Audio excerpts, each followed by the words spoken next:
اور سانسیں اتھل پتھل ہو گئیں۔ غازی مجھے جانے دے، وہ جانے لگی کہ غازی نے اس کا ہاتھ پکڑ لیا۔ جانے سے پہلے ایک کس تو دیتی جاؤ۔ غازی شرم گڑ لیں۔ میں کس کروں گا اور تم شرما لینا، کہتے ہی اس نے ریچھ کی سانسوں کو اپنی سانسوں میں قید کر لیا۔ اس نے سرخ چہرے کے ساتھ آنکھیں بند کر لیں۔ کچھ دیر بعد غازی نے اس کے ہونٹوں کو آزادی بخشی۔ بہت میٹھی ہو میری ہارٹ بیٹ، آج رات تیار رہنا میرے ساتھ ڈنر پر جانے کے لیے، میں ایک حسین رات تمہارے ساتھ گزارنا چاہتا ہوں۔ تیار ہو ہارٹ بیٹ، کہتے ہی وہ کمرے میں داخل ہوا۔ سامنے ریچھ وائٹ فراک پہنے جس پر نیلے رنگ کی ریشمی دھاگے کی کڑھائی تھی، بازو میں چوڑیاں پہنے، لمبا شفون کا دوپٹہ لیے ہوئے، ہلکے ہلکے میک اپ کیے، کھلے بالوں کے ساتھ نازک سی گڑیا لگ رہی تھی۔ وہ اتنی خوبصورت لگ رہی تھی کہ غازیان اس کی خوبصورتی میں کھو گیا۔ غازی کیسی لگ رہی ہوں؟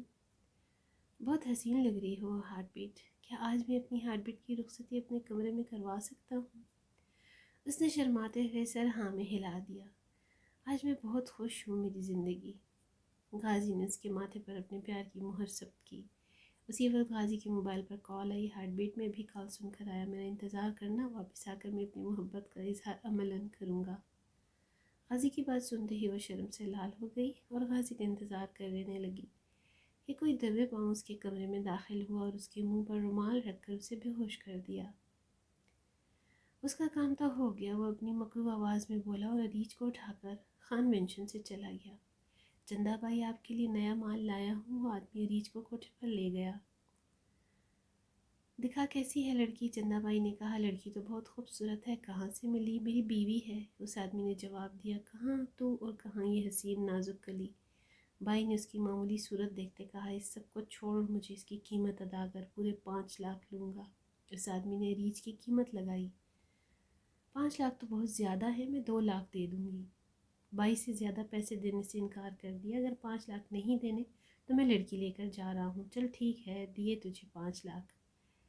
پیسے لیتے ہی وہ گھٹیا انسان چلا گیا، بغیر یہ سوچے سمجھے کہ اس کی وجہ سے کسی کی زندگی برباد ہو رہی ہے۔ ہارٹ بیٹ، کہا تھا نا تمہارے مجرم کو آج تمہارے سامنے لاؤں گا، یہ ہے تمہارا مجرم۔ غازی نے ایک آدمی کو اس کے قدموں میں پھینکا۔ اریج نے جب اس آدمی کے چہرے کی طرف دیکھا، فضیل بھائی آپ میرے ساتھ ایسا کیسے کر سکتے ہیں؟ مجھے معاف کر دو، میں پیسوں کی لالچ میں اندھا ہو گیا تھا، اس لالچ کی وجہ سے میں نے آپ کی زندگی برباد کی۔ اس نے شرمندہ ہوتے ہوئے ریچھ کے پاؤں پکڑ لیے۔ میں آپ کو کبھی معاف نہیں کروں گی۔ آپ کی وجہ سے میری ذات پر طوائف کا لیبل لگ گیا جو کبھی نہیں مٹے گا۔ یہ معاشرہ کوٹھے سے آئی ہوئی لڑکی کو جینے نہیں دیتا۔ کیسے کر سکتے ہیں آپ ایسا؟ میں نے ہمیشہ آپ کو اپنا بڑا بھائی سمجھا، لیکن آپ نے، کہتے ہی وہ اونچی اونچی آواز میں رونے لگی۔ آفیسر لے جاؤ اس کمینے انسان کو، اسے تو میں بعد میں دیکھوں گا۔ ان کے جانے کے بعد غازی ریچھ کے پاس آیا۔ ہارٹ بیٹ چپ کر جاؤ، میں تمہاری آنکھوں میں آنسو نہیں دیکھ سکتا۔ اس نے اس کے آنسوؤں کو چننا شروع کر دیا۔ ریچھ آہستگی سے اس سے الگ ہوئی۔ دور رہیں، مجھ پر داغ لگ چکا ہے، میں آپ کے قابل نہیں رہی۔ وہ روتے ہوئے بولی، تم میری زندگی ہو، میری جان ہو، میری ہارٹ بیٹ، میری سانسوں میں بستی ہو۔ آج مجھے اجازت ہے کہ میں تمہاری روح میں سما جاؤں۔ آپ کے ساتھ میں خود کو محفوظ محسوس کرتی ہوں۔ ریچھ شرماتے ہوئے اس کے سینے سے جا لگی۔ غازیان نے نرمی سے ریچھ کو اپنے قریب کیا اور اسے اپنی روح میں شامل کر لیا۔ سورج کی روشنی گلاس وال سے ٹکراتی ہوئی کمرے میں آنے لگی تو غازی نیند سے جاگا۔ آنکھیں کھول کر اپنی دائیں سائڈ پر دیکھا، ریچھ کو اپنی باہوں میں پرسکون سوتا دیکھ کر اس کے لب مسکرا لیے۔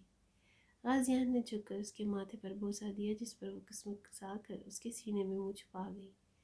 شاید شرما رہی تھی۔ غازی اس کی صدا پر مسکرا دیا۔ ہارٹ بیٹ، اس کے بالوں میں انگلیاں چلاتے ہوئے وہ اسے پکارنے لگا، اٹھ جاؤ ہارٹ بیٹ، صبح ہو گئی ہے۔ غازی سونے دے، رات بھی آپ نے سونے نہیں دیا، کہتے ہی وہ اپنے ہونٹ دانتوں تلے دبا گئی۔ غازی ایک نظر اس پر ڈالے، اس کے چہرے پر اپنی محبت کے رنگ دیکھ کر مسکرایا۔ میں تو اب بھی یہی چاہتا ہوں کہ تمہیں سونے نہ دوں۔ اسے پھر سے رات کے موڈ میں آتے دیکھ کر اسے دھکا دیتی باتھ روم کا رخ کر گئی۔ جلدی سے فریش ہو کر آ جاؤ، اتنی دیر تک میں اپنی ہارٹ بیٹ کے لیے بریک فاسٹ تیار کرتا ہوں۔ غازی نے پیچھے سے ہانک لگائی۔ بریک فاسٹ کرنے کے بعد ہارٹ بیٹ اچھا سے تیار ہو جاؤ، ہمیں ایک فنکشن پر جانا ہے۔ فنکشن پر جانا ہے؟ کون سے فنکشن پر جانا ہے؟ وہ تو سرپرائز ہے ہارٹ بیٹ، چلو اب جلدی سے تیار ہو جاؤ۔ ہارٹ بیٹ تیار ہو گئی۔ غازیان کمرے میں داخل ہوتے ہوئے بولا اور مرر کے سامنے بیٹھی ہوئی اریج کو دیکھ کر اس کے الفاظ منہ ہی میں رہ گئے۔ اسے اس کو دیکھ کر کسی پری کا گمان ہو رہا تھا۔ بلو فراک پہنے، بالوں کا جوڑا کیے، نفیس جیولری میں لائٹ محکم میں وہ بہت ہی خوبصورت لگ رہی تھی۔ ہارٹ بیٹ اچھی لگ رہی ہو، خوبصورت لگ رہی ہو، ایسا کرتے ہیں کہیں نہیں جاتے اور یہ لمحات ایک دوسرے کے ساتھ گزارتے ہیں۔ غازی پیچھے ہوں، آپ نے میری ساری لپسٹک خراب کر دی، ہم فنکشن میں ضرور جائیں گے اور اب آپ روم سے جائیں، تب تک میں اپنا میک اپ ٹھیک کر کے آتی ہوں۔ حویلی کو بہت خوبصورتی سے سجایا گیا تھا۔ مہندی کی صبح مصطفیٰ اور ایزل کا نکاح سادگی سے طے ہونا پایا تھا۔ آفتاب خان اور فیضان شاہ نے مل کر فیصلہ کیا کہ مہمان حویلی میں آئیں کیونکہ نکاح کی رسم وہیں ادا ہونی تھی۔ ماشاءاللہ میری بیٹی بہت پیاری لگ رہی ہے۔ سفید کلر کا لہنگا پہنے جس پر گولڈن کلر کا کام تھا، سرخ کامدار دوپٹے کو سیٹ کیے، بالوں کا جوڑا بنائے، جیولری پہنے، لائٹ میک اپ میں نظر لگ جانے کی حد تک پیاری لگ رہی تھی۔ میری بیٹی اتنی بڑی ہو گئی کہ آج نکاح کے بندھن میں بندھنے جا رہی ہے۔ اللہ کا شکر ہے کہ میں اپنی زندگی میں اپنی بیٹی کی خوشیاں دیکھ سکوں گا۔ عثمان صاحب نے اس کے ماتھے پہ بوسہ دیا۔ بابا جان رونے کی وجہ سے اس کے منہ سے الفاظ نہیں نکل رہے تھے۔ میرا بیٹا رونا نہیں ورنہ میک اپ خراب ہو جائے گا۔ عثمان صاحب کے کہنے پر ایزل روتے ہوئے مسکرا دی۔ بابا جان میں آپ کو چھوڑ کر نہیں جاؤں گی میری جان، ہر لڑکی کو رخصت ہو کر پیادیس جانا پڑتا ہے، یہی دنیا کا دستور ہے۔ مصطفیٰ بہت اچھا لڑکا ہے، ماشاءاللہ خوبصورت ہونے کے ساتھ ساتھ خوبصورت بھی ہے، وہ آپ کا بہت خیال رکھے گا۔ میں نے اس کی آنکھوں میں آپ کے لیے محبت دیکھی ہے، وہ آپ کو کبھی کوئی تکلیف نہیں پہنچائے گا۔ عثمان صاحب نے کہا۔ اللہ نظر بد سے بچائے، میرا بیٹا تو کسی ریاست کا شہزادہ لگ رہا ہے۔ وائٹ شلوار قمیض کے ساتھ واسکٹ پہنے، پاؤں میں براؤن پشاوری چپل پہنے، بالوں کو اچھے سے سیٹ کیے، اپنی سحر انگیز پرسنالٹی کے ساتھ بہت خوبصورت لگ رہا تھا۔ بیٹا آج میں بہت خوش ہوں، اس دن کا مجھے سالوں سے انتظار تھا، اللہ میرے بیٹے کو دنیا جہان کی خوشیاں عطا فرمائے، آمین۔ خدیجہ بیگم نے مصطفیٰ کو ڈھیر ساری دعائیں دیں۔ بابا سائیں، اماں جان حال میں آئیں، آپ کو کسی سے ملوانا ہے۔ جیسے ہی وہ لانچ میں داخل ہوئے، سامنے ایک خوبصورت نوجوان اور اس کے ساتھ ایک پیاری سی لڑکی تھی۔ بیٹا کون ہے یہ؟ فیضان شاہ نے مصطفیٰ سے پوچھا۔ بابا جان، یہ غازیان شاہ ہے اور یہ ان کی وائف اریج خان ہے۔ بیٹا کیا یہ آپ کا دوست ہے؟ انہیں لگا کہ غازی ان کا دوست ہے۔ نہیں بابا سائیں، یہ عالیہ پھپھو کا بیٹا ہے۔ عالیہ کا بیٹا؟ عالیہ کا کہاں ہے؟ وہ نہیں آئی ساتھ؟ فیضان صاحب نے ادھر ادھر نظر دوڑائی لیکن انہیں وہ کہیں نظر نہ آئی۔ بابا سائیں، کچھ سال پہلے ایکسیڈنٹ میں عالیہ پھپھو اور ان کے ہسبینڈ کی ڈیتھ ہو گئی تھی۔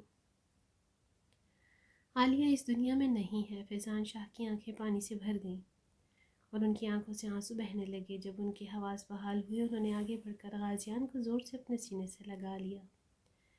بیٹا میں آپ کا ماموں ہوں۔ جی مجھے پتہ ہے آپ میرے ماموں ہیں، ماما آپ کی بہت باتیں کرتی تھی۔ فیضان سائیں خود ہی بھانجے سے ملے جا رہے تھے، ہمیں بھی بھانے کا موقع دیں۔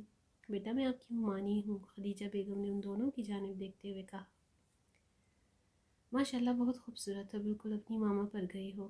مصطفیٰ آپ کی غازی سے کہاں ملاقات ہوئی؟ بس بابا سائیں قسمت نے ملا دیا اور میں وسیلہ بن گیا۔ بی بی جی مولوی صاحب آئے ہیں نکاح کے لیے، آ جائیں۔ سب نکاح کے لیے، فیضان شاہ نے سب سے کہا۔ ایزل خان ولد عثمان خان، کیا آپ کو مصطفیٰ شاہ ولد فیضان شاہ سے بوجھ شرعی حق مہر اپنے نکاح میں قبول ہے؟